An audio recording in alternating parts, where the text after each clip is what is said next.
हरे कृष्णा।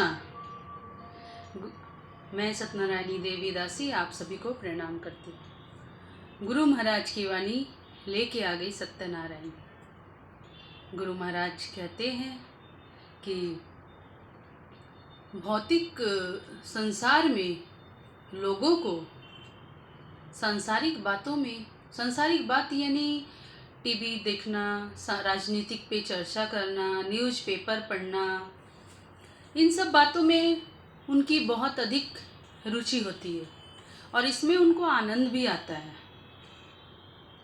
और अगर उनसे कहा जाए कि आप थोड़ा सा भागवत कथा सुन लीजिए तो उसमें उनकी रुचि नहीं होती है।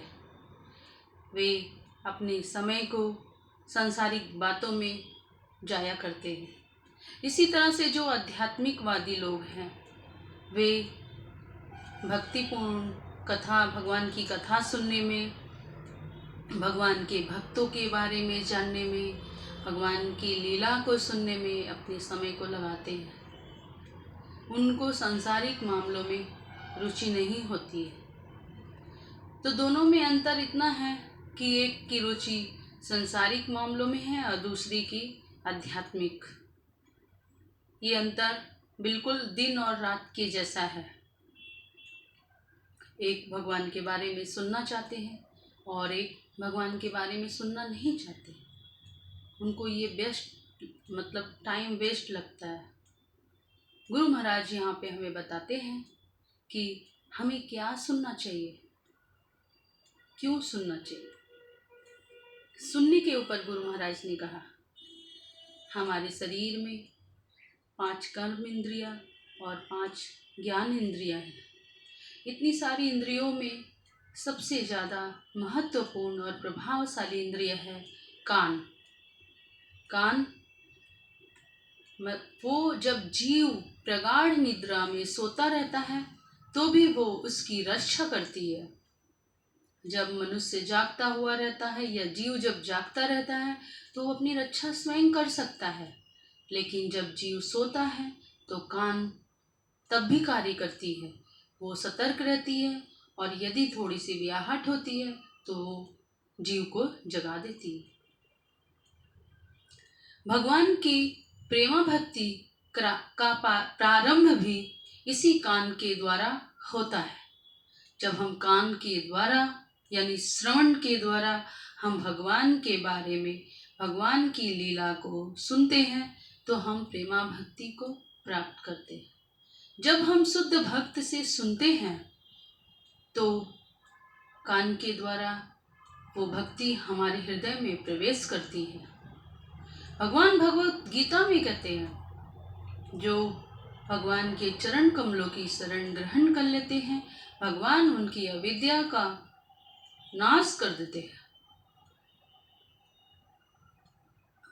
यहाँ पर हमें ये समझना है कि भगवान जो है वो सूर्य के जैसे हैं और जहाँ पे सूर्य होता है वहाँ पे अविद्या रूपी अंधकार कभी रह नहीं सकता है।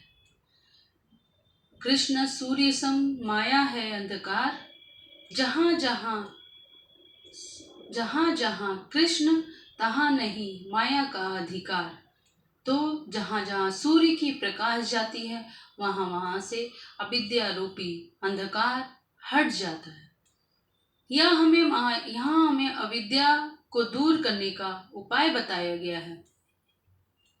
जब हम भगवान की कथा को श्रवण करते हैं तो उससे हमारे हृदय में जमे हुए मैल दूर हो जाते हैं, हट जाते हैं। जो लोग भाग्यहीन हैं वे भगवान की कथा को कभी नहीं सुनते। उनके पास संसारिक बातों के लिए तो समय होता है लेकिन भगवान की कथा के लिए उनके पास समय नहीं होता है। और जिन्होंने अपने जीवन में बहुत अधिक पुण्य कर्म किए हैं वे भगवान की कथा सुनने के अधिकारी होते हैं। जो एक बार श्रीमद् भागवतम की कथा को ध्यान पूर्वक श्रवण कर लेता है वो भगवान का साक्षात्कार प्राप्त कर लेता है। इसमें एक कथा आती है, मैं आपको कहती हूँ। एक बार कैलाश पर्वत पे माता पार्वती और शंकर जी बैठे हुए थे। माता पार्वती का ध्यान भगवान शंकर के गले में पड़ी हुई मुंडमाला की तरफ जाता है। तो वे अपने भगवान से पूछती हैं कि प्रभु, ये माला, अपने मुंडों की इतनी सारी मालाएं क्यों पहनी है? तो शिव जी कहते हैं कि ये माला तुम्हारे पूर्व जन्मों के मुंडों की है। तुम्हारे इतने जन्म हो चुके हैं, जितने जितने तुमने जन्म लिए हो, तुम्हारे हर जन्म के मुंड को मैंने अपने गले में धारण कर लिया है। तो पार्वती जी कहती हैं, ऐसा कैसे हो सकता है स्वामी कि मेरे इतने जन्म हो गए और आपने एक भी जन्म नहीं लिया? शिव जी हंसते हुए कहते हैं, क्योंकि मैंने भगवान की कथा, अमर कथा को सुना है, बोलता हूँ, सुनता हूँ, चिंतन करता हूँ। तो पार्वती जी कहती हैं कि प्रभु, मुझे भी सुनाइए ना ये अमर कथा। तो शिव जी बोलते हैं, ठीक है, मैं सुना सकता हूँ, लेकिन तुमको हुकार भरना होगा, तभी मैं सुनाऊंगा। तो पार्वती जी कहती हैं, हाँ हाँ, मैं हुकार भरूंगी। फिर शिव जी उनको लेकर के कैलाश के ऊंचे शिखर पे चले जाते हैं। वहाँ पर जाके वो त्रिशूल को आज्ञा देते हैं कि पूरी कैलाश को, पशु पक्षियों को हटा दो कैलाश से, कोई भी यहाँ नहीं रहना चाहिए। तो त्रिशूल परिक्रमा करते हैं कैलाश की और वो सारे पशु पक्षियों को वहाँ से हटा देते हैं।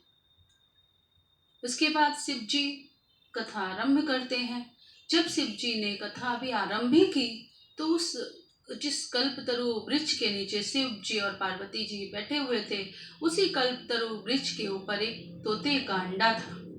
वो अंडा फूट जाता है और उसमें से एक तोते का बच्चा सुख निकलता है। इधर शिव जी कथा बोलना शुरू करते हैं, उधर वो जन्म लेता है और उसके बाद वो भी कथा सुनता है। पार्वती जी हुकार भर रही है, शिव जी कथा सुना रहे हैं। धीरे धीरे कथा आगे बढ़ती है। जब कथा आधी कंप्लीट होती है तो पार्वती जी को नींद आ जाती है। पार्वती जी निद्रा की गोद में चली जाती हैं, सो जाती हैं। फिर शिव जी कथा कह रहे हैं तो वो सुख का बच्चा सोचता है कि माता तो सो गई, अब अगर मैं हुंकार नहीं भरूंगा तो प्रभु कथा रोक देंगे, इसलिए वो माता की जगह पे हुंकार भरने लगता है और वो इस तरह से पूरी कथा को श्रवण कर लेता है। शिव जी जब कथा समाप्त कर देते हैं तो अपनी नेत्र को खोलते हैं तो वो देखते हैं कि माता पार्वती सो रही है। तो शिव जी पूछते हैं, अरे तुम सो गई? तो माता पार्वती कहती है, हाँ हाँ स्वामी, थोड़ा नींद आ गया। अच्छा ठीक है, अब आप आगे वाला बताइए, मैं उसको सुन लूंगी।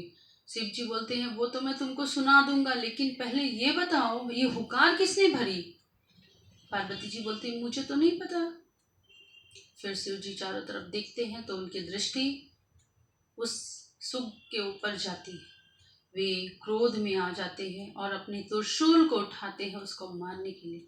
और इस समय वो सुग का बच्चा दौड़ के उड़ जाता है, फटाक से उड़ जाता है और उड़ते हुए बद्रिकाश्रम के ऊपर से जब गुजर रहा होता है, पीछे पीछे शिव जी आ रहे हैं। वो उसी समय व्यास जी की पत्नी जमाई लेती है और वो सुग का बच्चा उनके मुख के द्वारा उनके घर में प्रवेश कर जाता है। शिव जी जब उधर आते हैं तो व्यास जी उनको प्रणाम करते हैं, बोलते हैं, आज आप इधर? तो बोलते हैं, वो सुख का बच्चा तुम्हारी पत्नी के घर में चला गया है, मुझे उसको मारना है। तो बोलते हैं, उसने ऐसा क्या पाप किया कि आप उसको मारना चाहते हैं? तो शिव जी कहते हैं, उसने अमर कथा सुन ली है। तो व्यास जी कहते हैं, अगर उसने अमर कथा सुन ली है तो उसको आप मारेंगे कैसे? आप उसको क्षमा कर दीजिए, आप तो भोलेनाथ हैं। तो फिर शिव जी उसको क्षमा कर देते हैं और चले जाते हैं। इधर वो सुख का बच्चा जो है वो व्यास जी की पत्नी के गर्भ में रहता है। व्यास जी आनंद में रहते हैं, चलो अब वो 9 महीने के बाद आएगा। लेकिन वो बच्चा जो है 9 महीने क्या 1 साल हो जाता है, नहीं आता है।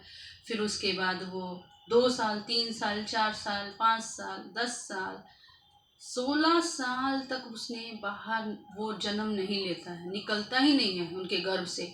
और व्यास जी की पत्नी की तबीयत खराब होने लगती है, वो सांस वस नहीं ले पाती है, सब जगह हाहाकार मच जाता है। फिर व्यास जी की मदद के लिए भगवान खुद आते हैं। भगवान आकर के गर्भ में बैठे हुए सुख से पूछते हैं कि तुम बाहर क्यों नहीं निकल रहे हो, इतने दिन तक तुम क्यों बैठे हो माँ के गर्भ में। तो बोलते हैं नहीं, मैं निकलूंगा तो मैं माया के चक्र में फंस जाऊंगा, मैं बाहर नहीं निकलूंगा। भगवान कहते हैं मैं तुमको वचन देता हूँ, कोई तुमको माया के चक्र में नहीं फंसाएगा, तुम निकलो। वो बोलते हैं आप प्रॉमिस करिए, आप खड़े रहेंगे जब मैं निकलूंगा। तो भगवान बोलते हैं मैं प्रॉमिस करता हूँ, तुम निकलो। फिर सुखदेव गोस्वामी 16 साल के किशोर अवस्था में प्रकट होते हैं। प्रकट होके वो भगवान को प्रणाम करते हैं, जंगल की तरफ चले जाते हैं। तो यहाँ पे हम ये देखते हैं कि एक तोता का बच्चा श्रवण किया श्रद्धा से, और वो मनुष्य जीवन ही नहीं पाया, महान भक्त सुखदेव गोस्वामी बन गया। सुनने की कितनी महिमा है। हम हो सकता है पढ़ने जाएं तो खुद से पढ़ना सीखें तो हो सकता है हमसे भूल हो जाए समझने में, बोलने में, लेकिन अगर हम सुनेंगे तो हम श्रवण करेंगे तो हम त्रुटि से रहित रहेंगे। लेकिन एक बात बहुत महत्वपूर्ण है कि हमें सुनना किससे चाहिए। सब समय ये ध्यान रखिएगा कि जब भी आप भगवान की कथा को सुने तो ये देख लें कि जो भगवान की कथा कह रहे हैं वे वैष्णव आचरण वाले हैं कि नहीं, और वो पैसे लेकर के अगर कथा कहते हैं तो आप उनसे कथा मत सुनिए। जो लोग पैसे लेके कथा सुनाते हैं उस कथा को सुनने से कोई फल नहीं मिलता। आप जो वैष्णव हैं, जो सिर्फ भगवान के नाम के प्रचार के लिए कथा कहते हैं, उनसे कथा श्रवण करिए। अगर कथा व्यापार के हिसाब से जो लोग करते हैं उनसे सुनते हैं तो वो लाभ के जगह हानि ही प्रदान करेगी। जिस तरह से दूध बहुत ही पौष्टिक पदार्थ है, उसको पीने से शरीर में शक्ति आती है, लेकिन वही दूध अगर सर्प ने जूठा कर दिया हो तो वो आपको शक्ति देने की जगह आपके प्राण को हर लेती है। इसीलिए सावधान रहिए। कथा सुनना है तो शुद्ध भक्त या शुद्ध वैष्णव से ही कथा को श्रवण करिए। हरे कृष्णा कहिए, सदा खुश रहिए। हरि बोल।